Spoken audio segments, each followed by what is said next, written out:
ಎಲ್ಲರಿಗೂ ನಮಸ್ತೆ. ನಾನು ನಿಮ್ಮ ಗಿರೀಶ್ ಪೂಜಾರಿ.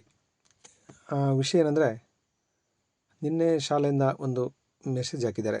ಅಂದರೆ ಸರ್ಕಾರಿ ಶಾಲೆಯಿಂದ ಒಂದು ಮೆಸೇಜ್ ಹಾಕಿದ್ದಾರೆ. ಮೆಸೇಜ್ ಯಾವ ರೀತಿ ಇದೆ, ಏನಿದೆ ಅಂದರೆ, ಆತ್ಮೀಯ ಪೋಷಕ ಮಿತ್ರರ ಗಮನಕ್ಕೆ, ಹೆಚ್ಚುವರಿ ಸಾಲ ಅವಧಿ ಹಾಗೂ ಶನಿವಾರ ಪೂರ್ಣಾವಧಿ ಶಾಲೆಯನ್ನು ನಡೆಸುವುದರ ಬಗ್ಗೆ. ಮಳೆ ರಜೆ ಹಾಗೂ ದಸರಾ ರಜೆ ವಿಸ್ತರಣೆ ಮಾಡುವುದರಿಂದ ಮಕ್ಕಳ ಶೈಕ್ಷಣಿಕ ಅಭಿವೃದ್ಧಿಗೆ ತೊಂದರೆಯಾಗಿರುವುದರಿಂದ ಈ ಕಲಿಕಾ ಅವಧಿಯನ್ನು ಸರಿದೂಗಿಸಿಕೊಳ್ಳಲು ದಿನಾಂಕ 20/11/2025 17/2/2025 ವರೆಗೆ ಬೆಳಗ್ಗೆ 9 ಗಂಟೆಯಿಂದ ಶಾಲೆ ಪ್ರಾರಂಭವಾಗುತ್ತದೆ. ದಿನಾಂಕ 22/11/2025 28/3/2026 ವರೆಗೆ ಶನಿವಾರ ಪೂರ್ಣಾವಧಿಯ ಶಾಲೆ ಇರುತ್ತದೆ. ಪೋಷಕರು ತಮ್ಮ ಮಕ್ಕಳಿಗೆ ತಿಳಿಸ್ಬೇಕಂತೇಳಿ ಒಂದು ಮೆಸೇಜ್ ಹಾಕಿದ್ದಾರೆ. ಇದು ನಾವು ಗಮನಿಸಬೇಕಾದ ಅಂಶ ಏನಂದರೆ, ಇದರಲ್ಲಿ ದಸರಾ ರಜೆಯನ್ನು ಯಾವಾಗ ವಿಸ್ತರಣೆ ಮಾಡಿದರು, ಏನಕ್ಕೆ ವಿಸ್ತರಣೆ ಮಾಡಿದರು? ಯಾಕೆಂದರೆ ಈ ವರ್ಷ ಏನಾದರೂ ದಸರಾ ಜಾಸ್ತಿ ದಿನ ಏನಾದರೂ ನಡೀತಾ, ಏನಕ್ಕೋಸ್ಕರ ವಿಸ್ತರಣೆ ಮಾಡಿದ್ರು ಅನ್ನೋದು ನಾವು ಒಂದು ಚರ್ಚೆ ಮಾಡಬೇಕಾದ ವಿಷಯ. ಯಾಕಂದರೆ ನಮ್ಮ ಮಕ್ಕಳು ಶಾಲೆಗೆ ಹೋಗೋದು ಏನು ಈ ಆದೇಶ ಜಾರಿ ಮಾಡಿದ್ದಾರೆ, ಶಿಕ್ಷಣಾಧಿಕಾರಿಗಳೇ ಆಗಿರ್ಬೋದು, ಶಿಕ್ಷಣ ಮಂತ್ರಿ ಆಗಿರ್ಬೋದು, ಯಾರೇ ಆಗಿರ್ಬೋದು, ಅವ್ರ ಮಕ್ಕಳಿಗೆ ಇದು ಸಂಬಂಧಪಡಲ್ಲ.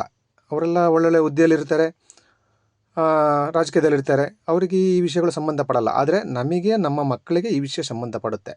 ಏನಕ್ಕೆ ಅಂದರೆ, ಬೆಳಿಗ್ಗೆ 9 ಗಂಟೆಗೆ ಸ್ಕೂಲಿಗೆ ಹೋಗ್ಬೇಕು ಮಕ್ಕಳು.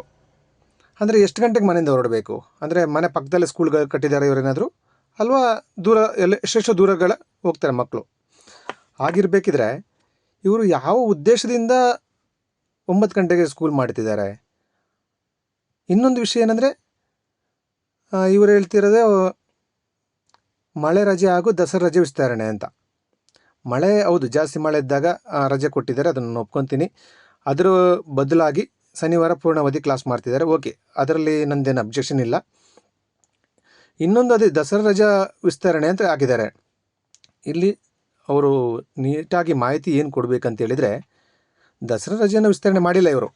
ಇವರ ರಾಜಕೀಯ ತೆವಲಿಗೋಸ್ಕರ ಜಾತಿ ಗಣತಿ ಅಂಥೇಳಿ ರಜೆಯನ್ನು ವಿಸ್ತರಣೆ ಮಾಡಿ ಟೀಚರ್ಸ್ಗಳಿಗೆ ಜಾತಿ ಗಣತಿ ಮಾಡೋಕ್ಕೆ ಹೇಳಿ, ಅದು ಆಗದೇ ಇರೋ ಕಾರಣ, ಇವ್ರದ್ದೇ ಕೆಲವು ತಾಂತ್ರಿಕ ದೋಷದ ಕಾರಣ ಅದನ್ನು ಮತ್ತೆ ಮಕ್ಕಳಿಗೆ ರಜೆ ಕೊಟ್ಟು ಟೀಚರ್ಸ್ಗಳನ್ನ ಜಾತಿ ಗಣತಿಗೆ ಕಳಿಸಿದ್ದಾರೆ. ಅದನ್ನು ಇವರು ಎಲ್ಲೂ ಹೇಳ್ತಿಲ್ಲ, ಜಾತಿ ಗಣತಿಗೆ ನಾವು ರಜೆ ವಿಸ್ತರಣೆ ಮಾಡಿದ್ದೀವಿ, ಅದರಿಂದ ತೊಂದರೆ ಆಗಿದೆ ಅಂತೇಳಿ. ಇದರಲ್ಲಿ ಪೋಷಕರದಾಗಲಿ ಮಕ್ಕಳದಾಗಲಿ ಸಮಸ್ಯೆ ಇಲ್ಲ. ಸಮಸ್ಯೆ ಇರೋದು ಈ ರಾಜಕೀಯದಿಂದ. ಅವರು ಯಾವ ಉದ್ದೇಶಕ್ಕೋಸ್ಕರ ಈ ಜಾತಿ ಗಣತಿ ಮಾಡಿದರು? ಜಾತಿ ಗಣತಿ ಮಾಡಿದ ಮೇಲೆ ಏನು ಮಾಡಿದರು? ಇಷ್ಟು ಕೋಟಿಗಟ್ಟಲೆ ಖರ್ಚು ಮಾಡಿ ಜಾತಿ ಗಣತಿ ಮಾಡಿದಾರಲ್ಲ, ಯಾವ ಉದ್ದೇಶಕ್ಕಾಗಿ? ಯಾರ್ದ ಒಂದು ಇವ್ರದ್ದು ರಾಜಕೀಯ ತೆವಲಿಗೋಸ್ಕರ ನಮ್ಮ ಮಕ್ಕಳನ್ನು ಬಲಿ ಕೊಡೋದು ಎಷ್ಟು ಸರಿ? ನಮ್ಮ ಮಕ್ಕಳು ಕೂಡ ಸರ್ಕಾರಿ ಶಾಲೆ ಓದ್ತಿದ್ದಾರೆ, ಅದರಲ್ಲೂ 1ನೇ ಕ್ಲಾಸು 2ನೇ ಕ್ಲಾಸು LKG UKG ಎಲ್ಲ ಮಕ್ಕಳಿದ್ದಾರೆ. ಬೆಳಿಗ್ಗೆ 9 ಗಂಟೆಗೆ ಸ್ಕೂಲಿಗೆ ಹೋಗ್ಬೇಕಂದ್ರೆ ಯಾವ ರೀತಿ ಆ ಮಕ್ಕಳನ್ನ ತಯಾರು ಮಾಡೋದು? ಇದು ಎಷ್ಟು ಮಕ್ಕಳ ಆರೋಗ್ಯ ದೃಷ್ಟಿಗೆ ಸಮಸ್ಯೆ ಕೊಡುತ್ತೆ ಅಂದರೆ, ಎಲ್ಲ ಪೋಷಕರು ಕೂಡ ಇದನ್ನು ನಾವು ಯೋಚನೆ ಮಾಡಬೇಕಾಗುತ್ತೆ. ನಮ್ಮ ಮಕ್ಕಳ ಆರೋಗ್ಯ ದೃಷ್ಟಿ ನಮಗೆ ಮುಖ್ಯವಾಗಿರುತ್ತೆ. ಓದೋದು ಇವತ್ತಲ್ಲ ನಾಳೆ ಓದೋದು ಇಂಪಾರ್ಟೆಂಟ್ ಇದೆ, ಆದರೆ ಆರೋಗ್ಯ ಸರಿದ್ರೆ ತಾನೆ ಓದೋಕ್ಕೆ ಸಾಧ್ಯ. ದಯವಿಟ್ಟು ಇದನ್ನೆಲ್ಲ ಗಮನಿಸ್ಕೊಂಡು ಸರ್ಕಾರ ಅಧಿಕಾರಿಗಳಾಗಲಿ, ಶಿಕ್ಷಣ ಮಂತ್ರಿಗಳಾಗಲಿ ಇದರ ಬಗ್ಗೆ ನೀಟಾಗಿ ಚರ್ಚೆ ಮಾಡ್ಕೋಬೇಕು ನೀವು. ಯಾಕಂದರೆ ನಿಮ್ಮ ಮಕ್ಕಳು ಈ ಸರ್ಕಾರಿ ಶಾಲೆಯಲ್ಲಿ ಓದ್ತಿಲ್ಲ. ನಮ್ಮಂಥ ಬಡ ಒಂದು ಕೂಲಿ ಕಾರ್ಮಿಕರಾಗಿರ್ಬೋದು, ಬಡ ಏನಿದೆ ಅಂಥ ಮಕ್ಕಳು ಮಾತ್ರ ಇಲ್ಲಿ ಸರ್ಕಾರಿ ಶಾಲೆಯಲ್ಲಿ ಓದ್ತಿರೋದು. ಅಂಥ ಮಕ್ಕಳ ತಲೆ ಮೇಲೆ ನೀವು ಇಷ್ಟೊಂದು ದೊಡ್ಡ ಮಟ್ಟದ ಹೊರೆಯನ್ನು ಹೊರಿಸುವುದು ಎಷ್ಟು ಸರಿ? ಇದರ ಉದ್ದೇಶ ಏನು? ಈಗ ಏನೋ ಸ್ವಲ್ಪ ಮಟ್ಟಿಗೆ ಮಕ್ಕಳು ಸರ್ಕಾರಿ ಶಾಲೆ ಓದ್ತಿದ್ದಾರೆ, ಅದು ಕೂಡ ಓದೋದು ಬೇಡ ಅಂತ ನಿಮ್ಮ ಉದ್ದೇಶ. ಸರಿಯಾಗಿ ತಿಳಿಸಿ. ಯಾಕಂದರೆ ಇದೆಲ್ಲ ಆಗೋಗೋ ಕೆಲಸಗಳಲ್ಲ. ಮಕ್ಕಳ ಆರೋಗ್ಯ ದೃಷ್ಟಿ ಮೇಲೆ ಪರಿಣಾಮ ಬೀಳುತ್ತೆ. ಬೆಳಗಿಂದ ಸಂಜೆ ತನಕ ಮಕ್ಕಳು ಸ್ಕೂಲಲ್ಲೇ ಇದ್ದರೆ ಅವರು ಬೇರೆ ಕ್ಷೇತ್ರಗಳಲ್ಲಿ ಬೆಳೆಯೋದು ಹೇಗೆ? ಬೆಳಗ್ಗೆ ನಾವು 6 ಗಂಟೆ 7 ಗಂಟೆಗೆ ಸ್ಕೂಲಿಗೆ ಕಳ್ಸೋಕ್ಕಾಗುತ್ತಾ ಮಕ್ಕಳನ್ನ? ಏನಿಲ್ಲ, ಒಂದು ಮನೆ ಪಕ್ಕದಲ್ಲಿ ನೀವು ಗೌರ್ಮೆಂಟ್ ಸ್ಕೂಲ್ಗಳನ್ನು ಮಾಡಿದ್ದೀರಾ? ದಯವಿಟ್ಟು ಇದ್ರ ಬಗ್ಗೆ ಚರ್ಚೆ ಮಾಡಿ. ನಮ್ಮ ಮಕ್ಕಳ ಆರೋಗ್ಯದ ಜೊತೆ ನೀವು ಚೆಲ್ಲಾಟ ಆಡೋದು ಬೇಡ ದಯಮಾಡಿ. ಇದನ್ನೆಲ್ಲ ನಿಲ್ಲಿಸಿ ಸರಿಯಾಗಿ ನೀವು ಏನು ಟೈಮಿಂಗ್ಸ್ ಇದೆ ಆ ಟೈಮಿಂಗ್ಸಿಗೆ ನೀವು ಸ್ಕೂಲ್ಗಳನ್ನ ಮಾಡಿ. ತಪ್ಪಾಗಿರೋದು ನಮ್ಮ ಮಕ್ಕಳಿಂದಲ್ಲ, ನಮ್ಮಿಂದಲ್ಲ, ನಿಮ್ಮಿಂದನೇ ತಪ್ಪಾಗಿರೋದು. ಆ ತಪ್ಪನ್ನು ನಮ್ಮ ಮಕ್ಕಳ ತಲೆ ಮೇಲೆ ನೀವು ಹೊರಿಸೋದು ಬೇಡ. ದಯಮಾಡಿ ಇಂಥ ನಿರ್ಧಾರಗಳನ್ನು ತೆಗೆದುಕೊಳ್ಳುವ ಮುಂಚೆ ನೀವು ಪೋಷಕರ ಸಭೆ ನಡೆಸಿ, ಪೋಷಕರ ಜೊತೆ ಮಾಹಿತಿ ಹಂಚಿಕೊಂಡು ನಂತರ ನೀವು ಈ ಯಾವ ರೀತಿ ಪ್ರಸ್ತಾಪ ಮಾಡಬೇಕನ್ನೋದನ್ನ ನೀವು ಅದ್ರ ಬಗ್ಗೆ ಯೋಚನೆ ಮಾಡಿ. ನಿಮ್ಮ ಒಂದು ರಾಜಕೀಯ ತೆವಲಿಗೆ, ನಿಮ್ಮ ಒಂದು ಈ ಜಾತಿಗಣತೆ ಒಂದು ಮಾಡೋ ಉದ್ದೇಶದಿಂದ ಒಂದು 15 ದಿನಗಳ ಕಾಲ ಹೆಚ್ಚು ರಜೆ ಕೊಟ್ಟು ನೀವು ಈಗ ನಮ್ಮ ಮಕ್ಕಳ ತಲೆ ಮೇಲೆ ಅದನ್ನು ಹಾಕೋದು ತಪ್ಪು. ದಯಮಾಡಿ ಇದೆಲ್ಲ ಸರಿಯಾಗೋದಿಲ್ಲ. 9 ಗಂಟೆಗೆ ಶಾಲೆ ಸ್ಟಾರ್ಟ್ ಆಗೋದು ಸರಿಯಲ್ಲ. ಯಾಕಂದರೆ 6 ಗಂಟೆ 7 ಗಂಟೆಗೆ ನಾವು ಮಕ್ಕಳನ್ನ ಸ್ಕೂಲಿಗೆ ಕಳ್ಸೋಕ್ಕಾಗೋದಿಲ್ಲ. ನಮ್ಮ ಮನೆಯ ಪಕ್ಕದಲ್ಲಿ ಸರ್ಕಾರಿ ಶಾಲೆಗಳಿಲ್ಲ. ನಾವು ಕೂಡ ಬೇರೆ ಬೇರೆ ದೂರದ ಒಂದು ವೆಹಿಕಲ್ಗಳನ್ನ ಮಾಡಿ, ನಾವು ದುಡ್ಡು ಖರ್ಚು ಮಾಡಿ ವೆಹಿಕಲ್ ಮಾಡಿ ಮಕ್ಕಳನ್ನ ಸ್ಕೂಲಿಗೆ ಕಳಿಸ್ತಾ ಇದ್ದೀವಿ. ಇದರ ಬಗ್ಗೆ ಸ್ವಲ್ಪ ಯೋಚನೆ ಮಾಡಬೇಕು. ನೀವು ಅಧಿಕಾರಿಗಳಿಗೆ ಆರ್ಡರ್ ಒಂದು ಅಧಿಕಾರಿಗಳು ನಮ್ಮ ಮೇಲೆ ಗೂಬೆ ಕೂರಿಸೋದು ಬೇಡ.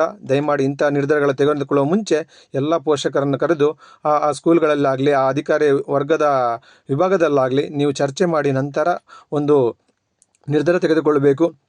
ನಿಮ್ಮ ಒಂದು ಯಾವುದೋ ಒಂದು ರಾಜಕೀಯ ಆಟಕ್ಕೆ ನಮ್ಮನ್ನು ಬಲಿ ಮಾಡೋದು ಬೇಡ. ನೀವು ರಾಜಕೀಯ ನಿಮ್ಮಲ್ಲೇ ಇರಲಿ. ನಮ್ಮ ಮಕ್ಕಳ ಭವಿಷ್ಯದ ಜೊತೆ ಆಟಾಡೋದು ನೀವು ಬೇಡ.